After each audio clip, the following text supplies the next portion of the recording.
When Silver Shadow arrived at New Zealand's Milford Sound this past week, it was raining. So the Milford Sound we saw was a whole lot different from the Milford Sound you might see on a sunny day. But the upside, there were lots and lots of waterfalls.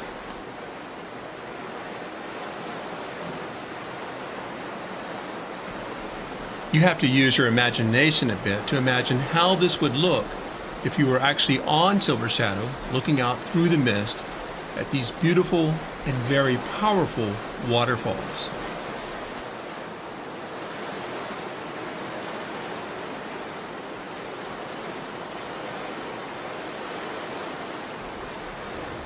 After about 2 hours, there seemed to be some break in the weather, but nothing too promising, and so we continued on. This is Ralph Grizzle reporting from Silver Shadow in New Zealand's Milford Sound.